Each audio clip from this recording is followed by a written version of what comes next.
mashallah, congratulate everybody for giving 4 days of their life and nights and coming here and spending this time for Allah subhanahu wa ta'ala's sake. But really, when we say that we are spending time for Allah Azza wa Jal, one should know the first point in there, very important of the spiritual etiquettes, that really we are not doing it for Allah Azza wa Jal, because Allah subhanahu wa ta'ala does not benefit. The real benefactor, the one that benefits, is me and you. So who you're really doing it for is yourself, for yourself to benefit. It's for Allah subhanahu wa ta'ala's pleasure, but whether Allah is pleased with you or displeased with you doesn't make any difference to Allah Azza wa Jal. It doesn't benefit Allah subhanahu wa ta'ala. So being here, pleasing Allah subhanahu wa ta'ala, obeying Him, following the Holy Prophet sallallahu alaihi wasallam, it benefits us. So this very important point, when we think that, oh, this is my wealth, this is my time, this is my body, think this first of all, and I want you to enter this mindset. Imagine a person who gives somebody a watch, like this watch here, and I give this watch to you and I say, I'd like the watch back in a week's time. 1 week's time, give me this watch back, but you can borrow it for this week. You will enjoy the watch for the whole week, you will look at it, enjoy it, and so on and so on. But in a week's time, when the week is over, I will come to you and say, can I have my watch back? Will you feel any difficulty in giving the watch back? No, because you knew the whole time it was not mine to keep. It was yours, now you can have it. Thank you very much. So in the exact same way, we need to realize this one very spiritual etiquette, and it's a mindset change. And the whole time you're here, I want you to think like this, that this body of mine is not mine. It belongs to Allah. It is as though I'm giving it back to Him. So the first thing you're doing when you're here, these 4 days, is saying, oh Allah, this body of mine belongs to you. I've given it back to you. This mind that I'm using belongs to you. I'm giving it back to you. This heart of mine belongs to you. I give it back to you. This spirit of mine belongs to you. I give it back. My time is not my time. It belongs to you. I'm giving that back. The space that I'm in doesn't even belong to me. It belongs to you. I give it back. So everything that you have, that you are, belongs to Allah. So become in the mindset that I am giving it back to Allah Azza wa Jal. What am I left with? You're left with nothing. This is why we say Alhamdulillah, which means all praises for Allah. No praises for us. No praises for us. We don't benefit from the praise. We don't need the praise. All of the praises for Allah, because everything came from Him. All the goodness came from Him. So these are amongst the first spiritual etiquettes to realize when entering a seclusion. Physical walls is only a sign. It is only a sign that you should not exit the building. What difference does it make? After 4 days you can go back to dunya. It is a sign that with your mind and with your heart, enter seclusion. So one of the etiquettes is this, that you have a physical boundary. This is a first level of ittikaf. One of the first levels of this seclusion is that you will enter the building and you will not exit the boundaries, the doors outside the toilet area without a need. So this is entering a nafal ittikaf. But your mindset, your mind should be thinking that yes, my body is now as though in a prison. I should now keep my mind in this prison. So what is the prison? The prison, you see, when Hazrat Yusuf alayhi salam, when he entered the physical prison, he became very happy. Because he was, why? Because he was in seclusion with Allah subhanahu wa ta'ala. He was in khalwat, he was in intimacy. There was no distraction. So you're in the best prison, because outside is the dunya, And this is the prison where Allah subhanahu wa ta'ala is keeping you with Him. You're in a prison with Allah. It's not prison, a bad prison, it's the best prison. It's the prison where you are alone with Allah subhanahu wa ta'ala. So what does that mean? It means that no thought of dunya should now enter your mind. And you should not let any thought of the world come in your mind. If it does, then you are the guard and you say, leave this prison, leave my mind, and bring it back to Allah. As you heard Hazrat Sahib mention before, that you have to divert your attention again and again and again. And that's what you have to do. You cannot continuously keep the remembrance. You keep diverting back again and again. So these physical walls is a sign that make now a mental barrier. We cannot make the mental barrier for you. I can't do that for you. You have to construct the walls, keep the dunya outside of your mind, and keep the remembrance of Allah subhanahu wa ta'ala and the Holy Prophet sallallahu alaihi wasallam inside. So what does that mean? When the spouse, when the children, when the work and the business and all these things, they come to your mind, don't talk about them and don't think about them. So now many of you have come together and maybe you've not had a chance to speak together. In these 4 days we recommend that you don't talk about dunya, even when you're socializing now. That try to avoid talking about the world, even in your refreshing times, when you are having tea and eating and so on. Try to avoid talking about them. Maybe if the other person speaks about dunya a little bit, just stay silent, but don't admonish them. Don't admonish them, don't be harsh, just listen, but don't entertain. Because dunya right now is not in your mind. It should not be present. So this is one of the levels of itikaf and of khalwat, is to construct the prison that you remain in your mind in the remembrance of Allah, and dunya is now outside. But there is a deeper level as well, and inshallah we'll go into that throughout the itikaf.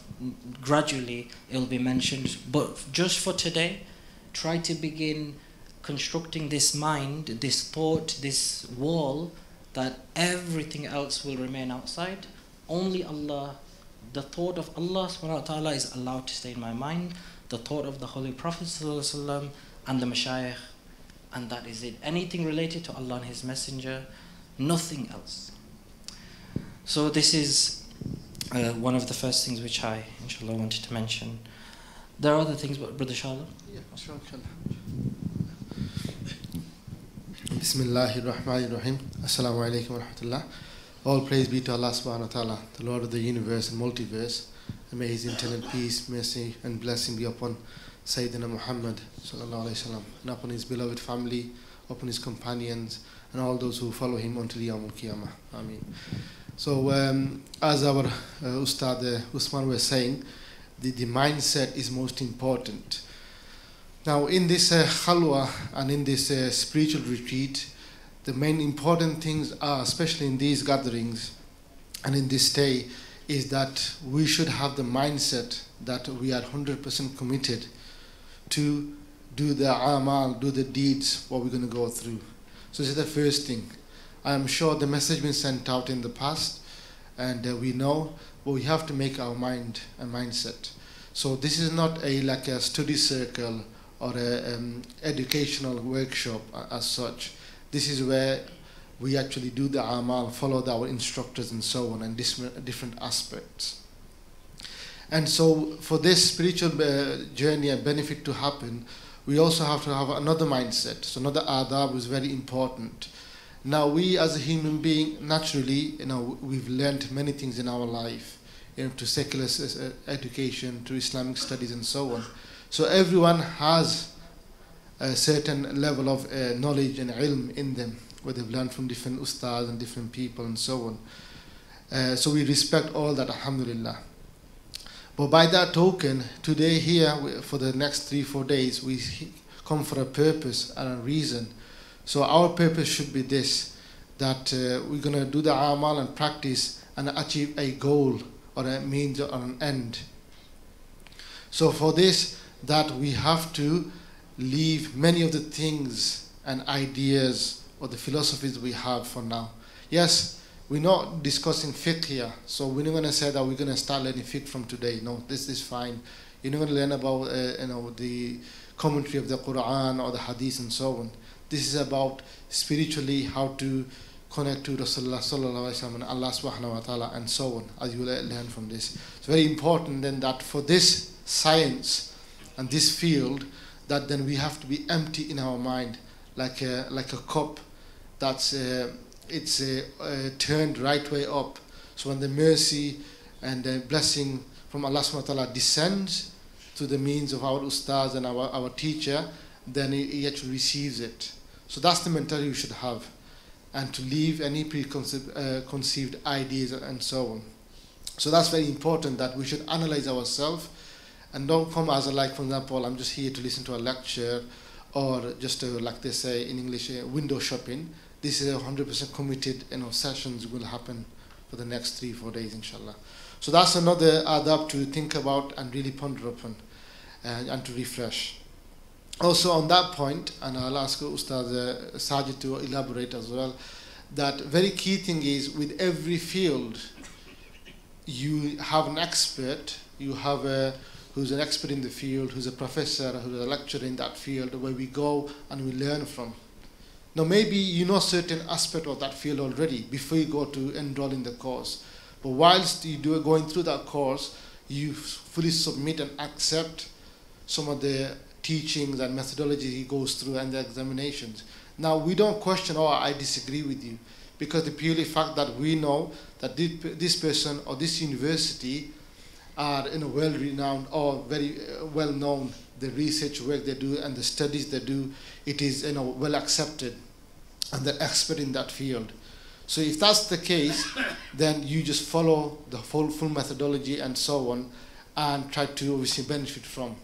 Likewise, in the spiritual retreat of this time now, that we have to have this notion to follow and accept the teacher who are actually guiding us and helping us. This is the most fundamental and crucial thing. If that is missing, and the path as well, the path we should be teaching and following, we have to have that in mind, and the teacher in mind, in order to reach our objective. Let's say, for example, we want to reach Medina Sharif and do the ziyarah and the blessed witnessing of Prophet Muhammad sallallahu alaihi wasallam, which is great, alhamdulillah, we all want this. But there's two elements missing, and many a time people, maybe years and years and years, are practicing. They're reciting durood and salawat and so on, but the crucial ingredients are missing in them. And this is that we have to know which is accepted and authorized a path, so we cannot neglect the path. But even more important than that is the person, be it a colleague, a guide, or a sheikh, or whatever word you use, peer, that he is the one who then takes you and introduces you. So then for that to happen, we have to, inshallah, submit, accept the path, and the guide who's taking us there to that journey. So if these two ingredients are missing, then you'll find that many of the shortcomings comes is because of this. Because those two missing, and sometimes we try to do it's a human nature, curiosity builds in us, that we try to go directly to our objective, directly to our goal. But the system is such that we have to adopt the means, the asbab, to reach the goal. You cannot reach the goal without the asbab, and that's very important. So this is the second, third, fourth adab that we should keep in mind, very much uphold to that, at least for these 4 days, inshallah. And then inshallah Allah will bless you and inshallah bless us as well. Ameen. I'll pass on to Ustad Sajid elaborate on this point. Bismillah ar-Rahman ar-Rahim.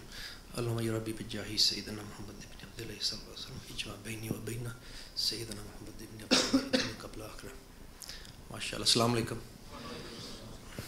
It's quite exciting as well, isn't it?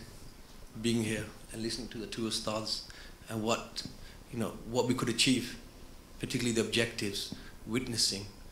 You just did Durood and Salam. Imagine seeing the Prophet ﷺ and doing Durood like that. Amazing. It's exciting. Really is exciting. MashaAllah, in regards to the Dabs and the etiquettes, the brothers have mentioned that fully.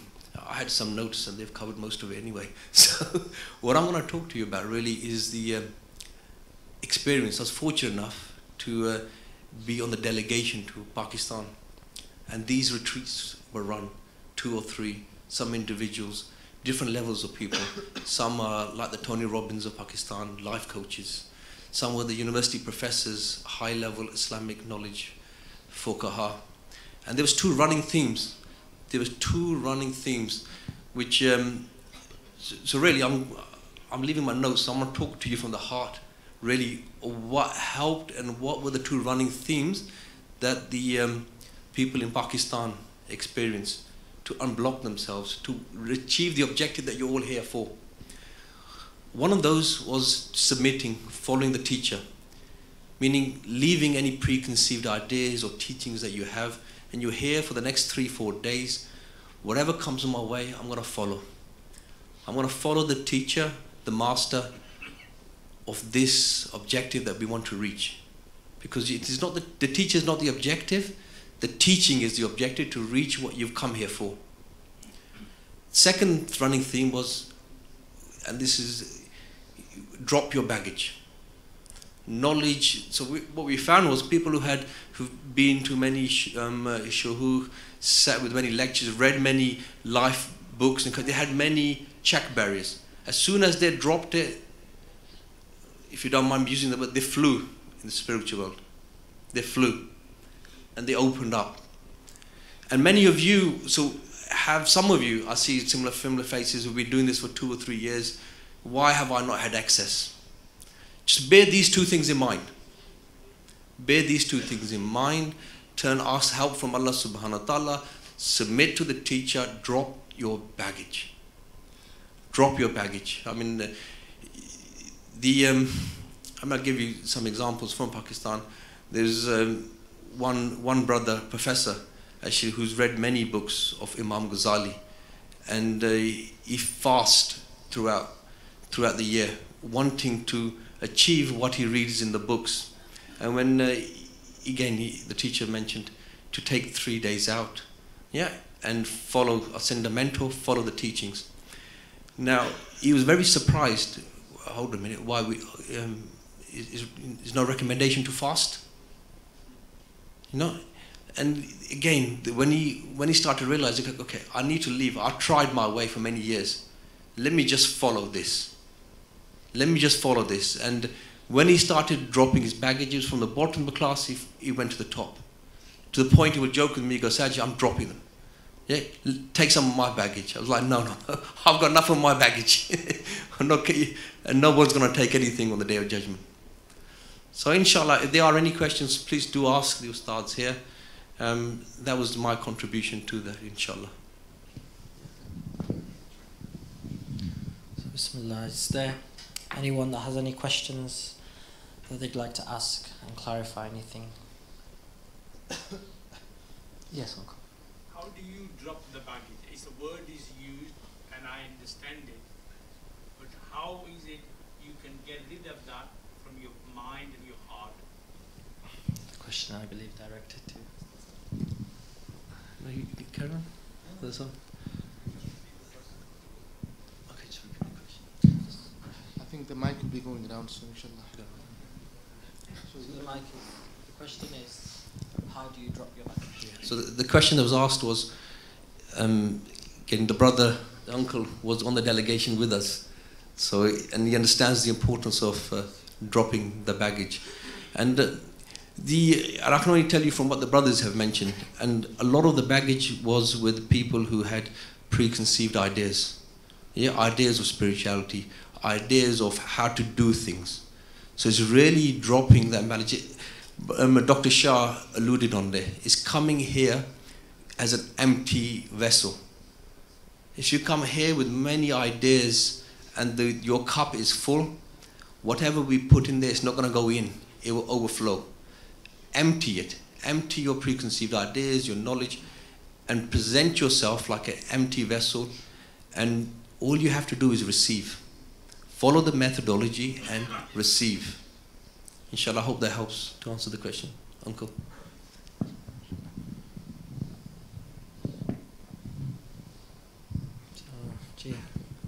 So one thing just to add regarding mobile phones, I'm sure it's been mentioned, So regarding the mobile phones, why it's really important, there's many reasons. But one thing which you find in our day and age is many people are addicted and bordering addiction. Addiction has many different levels.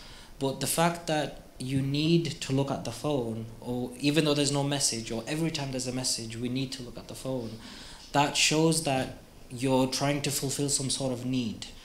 That need of being connected to the internet, the wider world. Imagine the internet is a spiritual thing. It's a spiritual thing. These electromagnetic rays and so on, it's a spiritual thing. You can't see them with these eyes. So that tells you that you have a need to be connected spiritually. But many people in the world are trying to be connected spiritually through the internet. That's why they're being addicted. So if you want to be addicted to the correct spiritual world, then you need to turn that one off. That one needs to turn off, and this one then will turn on. But if you don't turn that one off and disconnect from it, you'll never be able to connect to this spiritual world. Because every time you're looking at this phone, that's when you should be transferring. For those of you who don't know what I mean by transferring, then inshallah you will realize that soon. But that moment when you look at the phone like this, that was the moment where you should have diverted to Allah subhanahu wa ta'ala and transferred in the spiritual world. So every time you look at the phone, remember, if I wasn't looking at that, that was the moment I should have been in this world, the spiritual world, rather than the Wi-Fi or internet world. So this is one reason why these are to be put away. Disconnect from them, connect to the real spiritual world that you were made to be connected to see the Holy Prophet ﷺ with every blink, with every time you sit, with every time you stand. These things are possible. So inshallah,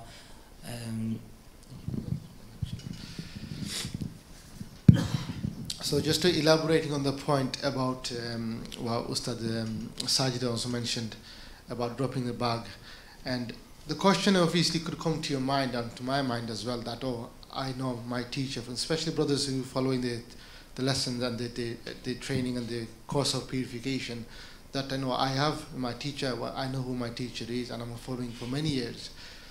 Yeah, so alhamdulillah, we're not here to say that you are following or you are not, or he's your teacher or not. But spiritually, he had a great significance in this regard. Many people who are not maybe having that access which they're looking for is because this one crucial thing, that the level and the one that we have to witness and be in the company of Rasulullah sallallahu alaihi wasallam, you have to first of all mold and emulate that with your teacher first. Now again, it's a subtle point. Maybe we think we are doing, but one thing is that you have to then analyze yourself. Now, teacher is someone that when you think of him or that person as your teacher, he becomes so important in your life that everyone else in the whole world, what they're saying to the effect of Shaykh Sayyidina Abdul Aziz Ad-Dabbagh rahimahullah, that every other shaykh in the world and awliya, be it living or in the world of barzakh now, passed away, they become not important to you anymore. Now, I'm not saying that we disrespect them. Of course not. We have respect and honor for them. But this one single person becomes most important being in your life. Similar, from the deen point of view, when Prophet Muhammad sallallahu alaihi wasallam is the most important prophet and Nabi in our life, although we respect Isa alayhi salam, Musa alayhi salam, and so on and so forth.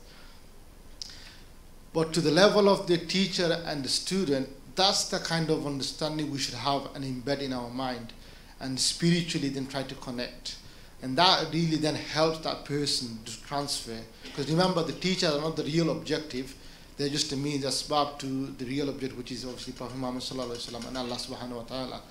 But it's a means. It's like a, how shall I put it? It is like a, you could say almost like we say dummy run or an exercise.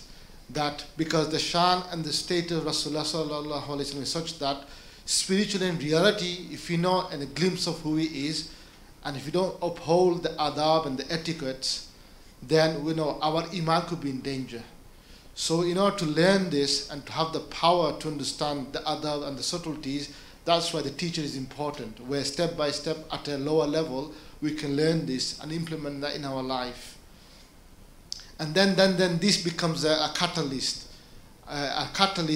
which will be fast-tracked to your opening to the higher realms, or to the prophets and anbiyas as well. This is a one point that we should all now, not look at anyone else, my own self, to analyze. Yes, I do have a teacher, but how do I look at him? Is he someone that I knew from, let's say, last 10 years? Yes, he's a teacher purification. This is all good. But now you have to push yourself to the next level. That he becomes a central figure in your life. Because on his hand, then you will have the hand of Rasulullah sallallahu alaihi wasallam. So that's the mentality we have to have. And just one side thing, how do you check this? Just a very slight thing, that you then allow the teacher that they can speak to you openly. That, normally what the teachers say is that, we feel, they don't speak to yourself or whatever, because they know your tabiyat, your emotional state. You're going to be upset if they say in a certain way. But the real relationship between a teacher and a student is such that teacher feels as though I'm free to say whatever I like to the student, and he does not mind. He takes it as a blessing. That's one point you can analyze yourself. Am I at that level yet or not? Just like it's a gauge you can measure yourself. That to submit, what does that mean? Submit means that you accept everything what's advised, yes, but also that they say everything which is beneficial to us and we take it on board 100%. So this is something else to be thinking about as well, which is very important, going beyond what level we're at the moment, inshallah. So is there any questions regarding this, please do ask. If it be, then you can clarify further, or any other question, inshallah.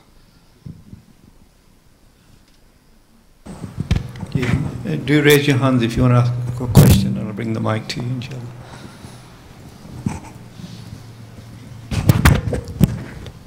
Assalamu alaikum warahmatullah. How do we make ourselves totally submitted to a teacher's command?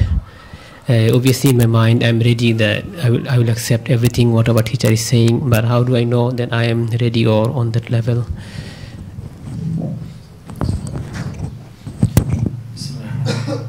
So the first level of submitting is to do everything that they say. And so that's the first level, is to do everything that the teacher says. But then the second is to see how much priority do you give. So for example, some people do what the teacher says, but it's on the end of their list. It's not the first thing, it's the last thing. Or maybe it's in the middle. Or maybe it doesn't matter if you get it done. So for the person who has the sign that they're submitting, and these are only signs. The first one is that they do everything that they say. The second is that they prioritize the things that they say. That this is the most important thing to me now. If you want to know what the purpose of your life is at this moment in time, all of you have a collective purpose of life and an individual purpose of life. The individual changes from time to time. And the way to know that is whatever the Shaykh, the friend of Allah, has guided you and told you to do. What they have told you, that is your purpose of life at that time, at that moment, that instruction. So that's how with emphasis you should see their instruction. This is the purpose of my life. And if you see it like this, if you have this mindset, just at least these two, then you have a certain level of submission. You could say the first levels of submission. That everything they say, I do, and everything they say, I prioritize. I give it a priority over all other things. Then there are levels beyond there, where now it's not just that you've done them willingly, outwardly, even internally, your nafs doesn't want to do it. The nafs is saying, oh, I don't really want to do this, I feel this, I feel that, this, I think that. You turn your nafs off. You slaughter the nafs in the presence of the Shaykh. Like on Eid day, what do? They slaughter the animal as a sacrifice. But here you slaughter the nafs and your inner the ego that keeps speaking and saying, oh, I don't want to do this, I don't want to do that, I want to be here, I want to be there, I don't like this command.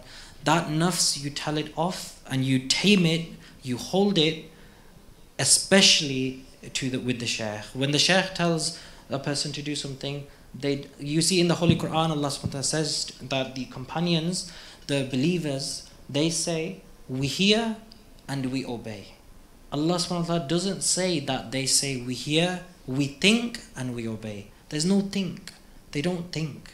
Many of us, I hear people say sometimes, oh, the mashayikh said this to me, they said that to me, what do you think? Should I do it? Should I not? The fact that they are thinking about it shows that they haven't submitted. They shouldn't even be thinking about it. It should just be, I was told, I will do. Simple as that. There's no thinking. The only person that you should tell these types of thoughts and feelings to is the shaykh. No one else. The shaykh is the one that you tell these things to. They help you, they rectify you, they guide you. You tell that to them. You don't say it to the others. So these three things, at least if a person has them, then they can see that they have a level of submission. Do everything the shaykh says. Number 2, prioritize them, so give them the priority. And number 3, slaughter the nafs, especially in front of the shaykh. That don't let the nafs fight what the shaykh says, but put the nafs down, do what the shaykh says. And then the 4th one, don't even think about it, just do it. If you can do them, then inshallah the levels beyond become easier. You see, why is this so important? Why are we even talking about this? Because in the spiritual, there are 7 levels of yaqeen. You've seen on the poster, and inshallah we'll go through them later. 7 levels of conviction, of belief. 7 levels. One of them in the middle is Ainul Yaqeen. What does Ain mean? Ain? Eyes. So to see or to believe with witnessing, with seeing. Once a person can see and witness, to travel in that spiritual world, they can't travel without the guide, without the shaykh. Because if you don't have the master in the spiritual world, then your master becomes shaitan. And this is the danger. That if you don't have the guide in the spiritual world, shaitan will come automatically. But wherever the guide is with you in the spiritual world, shaitan runs away. He runs away. So this is why this is really important, because without these conditions, that journey cannot happen. And if it does happen, it becomes dangerous. So I think Maghrib time is very approaching. Should we go? Or if anybody needs to do wuzu, they can go on, maybe. So if anybody needs to do wuzu, they can actually go on. Anybody else need to ask any important question just before, they can do. Yes, brother.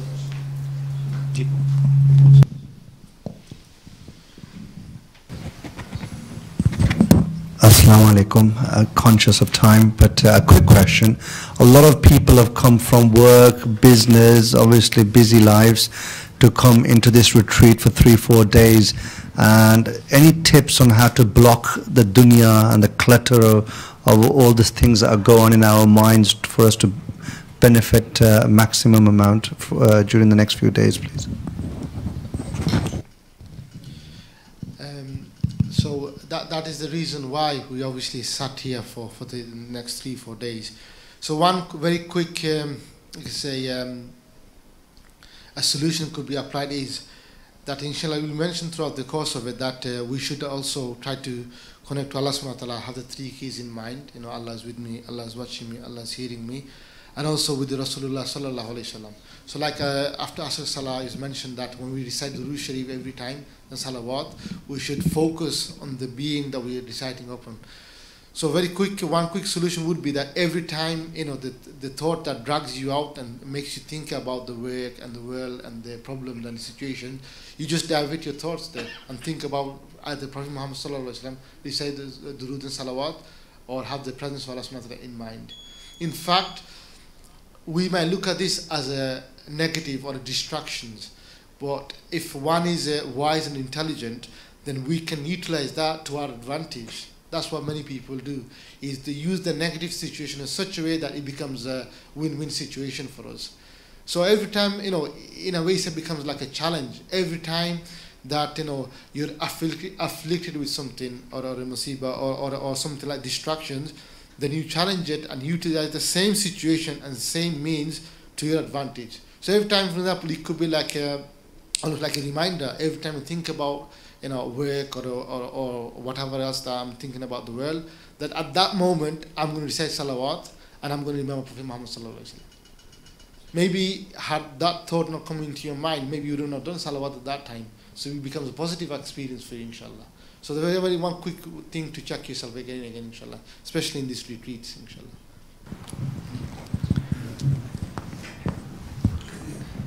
There's a concept of the power of now. If you come across that, very simply, this is another reason why the messages were sent out by the admin team to plan for these halvats. Put your affairs right. Yeah, come here, turn your phone off, to help with that presence. But there's a concept of the power of now. What you are in charge of, what you can do, you can only do what you can in the present.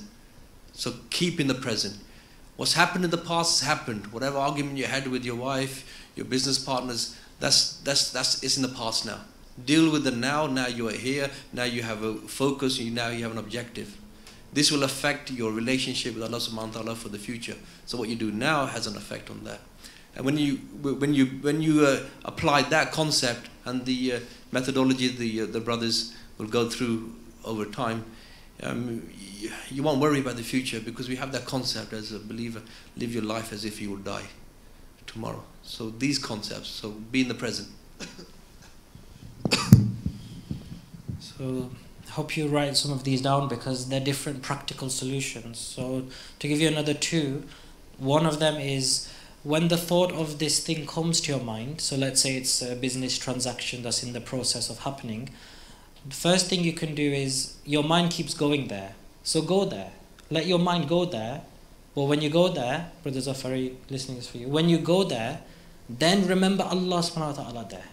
So your mind keeps going to your workplace. Then go to your workplace. Let your mind go there. But when you're there, bring Allah's remembrance there. It doesn't matter where you are. All that matters is, are you remembering Allah subhanahu wa ta'ala where you are?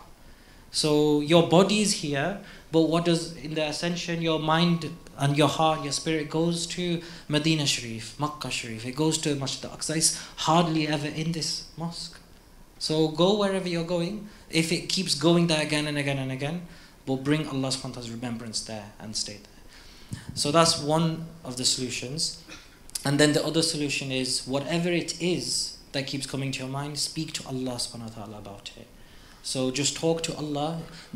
As much as we should, in the whole 24 hours, there are two things that we should always be doing. Whenever you're free and you're not doing anything, you're moving about, walking here and there, Durood Sharif and Astaghfar. Your tongue should never be silent, except when we're doing the collective amal, collectively. Majority of the time, try keep it moving. And with the heart, continuously be speaking to Allah subhanahu wa ta'ala with the heart, munajat. So if those thoughts come to you about work or whichever, then speak to Allah subhanahu wa ta'ala about it. Then you've turned something which is taking you away from Allah back to Allah. Yes? So on that note, I think we've finished. Maghrib time. Inshallah. Jazakallah, inshallah, after Maghrib is. Inshallah, we'll remain in the hall and we'll offer the nawafil of our being and the Masnoon Askar, and when the brothers say the food is ready, we'll invite you upstairs, inshallah. But one kind request, inshallah, because as you know, the teacher always comes in and out from this area. So at the time of prayers, just request brothers just to leave a walk passage for them, so it's easy for them to pass. And even when they're leaving, if you're in them rows, maybe just move to one side slightly. Jazakallah. So just one final thing before we break for Salah, is that every single, if inshallah this timetable will be put up on the wall as well, downstairs and upstairs, so you can have a look, and you'll find that every activity we'll be doing is all collective. So we'll be eating together, sleeping together, doing the amals together, or learning whatever we need to learn, the methodology and so on.